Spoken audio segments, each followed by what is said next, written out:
menanggapi apa yang terjadi akhir-akhir ini. Yang pertama, 2 hari yang lalu sekitar jam 12 malam saya mendapatkan pengaduan dari salah seorang pengasuh pesantren yang didatangi aparat untuk semua santrinya dilakukan rapid test, rapid test atau swab ya, pokoknya dilakukan cek kesehatan jam 12 malam pakai seragam tertentu, tapi bukan seragam kesehatan, dan kalau toh kesehatan saya yakin tidak jam 12 malam. Tanya kepada saya bagaimana, tolak dengan tegas, tolak. Ada surat perintahnya, kalau ada surat perintahnya nanti yang kita protes yang memberi surat perintah. Tidak mungkin pejabat negara menugasi aparatnya jam 12 malam. Oke, ditolak. Memang ya kasihan juga pengasuh ini, karena bagaimanapun sendirian. Kemudian pulang, aparat itu pulang. Entahlah aparat apa, saya juga tidak tahu ya, dan saya tidak perlu tahu daripada membuka musuh. Kemudian 1 jam atau setengah jam berikutnya datang mereka yang berseragam aparat keamanan. Ya, kalau seragamnya sih Satpol PP dan polisi, tapi saya tidak yakin itu Satpol PP beneran atau polisi beneran, tapi seragamnya katanya itu. Difoto kok, difoto diberikan saya. Minta agar santrinya didata, minta data santri dan para ustadz. Saya lebih geram ya. Saya lebih geram karena saya ingat apa yang terjadi pada tahun 64 yang lalu.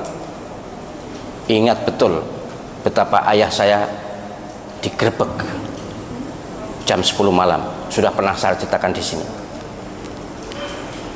Minta daftar nama ustadz dan santri. Saya bilang tolak, jangan berikan. Marah-marah.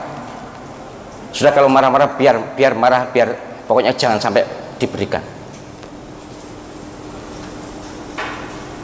Baik, sampai di situ memang masih ada sambungan dialognya dengan saya, masih ada, tapi intinya itu. Melalui YouTube ini kepada semua pengasuh pesantren di seluruh Indonesia, saya sebagai sekretaris pembina YP3I, Yayasan Penguatan Peran Pesantren seluruh Indonesia, saya serukan kepada seluruh pesantren di seluruh Indonesia, para pengasuhnya, tolong waspada, sejarah akan berulang. Ini yang terjadi pada tahun 64 yang lalu. Saya masih kecil, tapi saya sudah beneh lah, sudah beneh, umur 10 tahun kok. Katanya ayah saya tahun 48 juga terjadi seperti itu. Bahkan kalau penjenengan membaca buku Banjir Darah akan bisa membaca betapa luar biasanya. Nggak terima gitu, nggak hanya minta ngetes atau minta daftar, datang membawa pedang, membawa celurit, langsung mengambil. Saya tidak menuduh siapapun, tapi saya serukan, ayo kita hadapi bersama, jangan gentar. Umat Islam kalau kompak, kalau bersatu, Allah SWT pasti memberikan pertolongan. Iyalah, silakan baca Al-Quran surah Al-Anfal itu. Mengapa Nabi Muhammad SAW dan para sahabatnya itu kuat? Karena kompak, karena bersatu. Ini jangan mau digoyah-goyah. Jadi jangan mau panjenengan semua pengasuh pesantren di seluruh Indonesia, kalau ada gerombolan orang atau sekelompok orang mau ngetes, kalaupun ada, lihat dulu ada surat perintah atau surat tugas atau tidak, pejabatnya jelas siapa, harus jelas, dan jamnya bukan tengah malam. Walaupun yang memberi surat siapapun pejabat tertinggi di negeri ini sekalipun, kalau jam 12 malam jangan terima, pasti ada apa-apa. Nek tuh meriksa kesehatan, meriksa jam 12 bengi, jam 12 malam itu untuk apa? Kenapa? Ada apa kalau siang? Pokoknya kalau ada modus atau apapun ya, pokoknya ngetes itu, meriksa itu, memang sekarang eranya seperti ini kan, ada alasan untuk itu kan. Kemudian minta daftar, nggak usah diberi apapun alasannya. Kalau memang benar-benar minta, surat tugasnya mana. Tapi penjenengan seluruh pengasuh pesantren ada hak otonomi untuk tidak memberi. Ini hak pribadi atau hak lembaga yang penjenengan kelola. Tidak ada kewajiban penjenengan menyerahkan daftar nama santri, daftar nama ustadz, tidak ada. Tidak ada kewajiban, undang-undang juga tidak ada. Waspadalah, kita harus siaga, tidak akan menyerang siapapun. Kita tidak akan menyerang siapapun, tapi kalau mereka jual, kita borong. Kalau mereka datang, tergantung apa maunya. Kalau datang baik-baik, ya kita terima baik-baik. Tapi kalau datang ada hal-hal yang mencurigakan, sejarah akan berulang.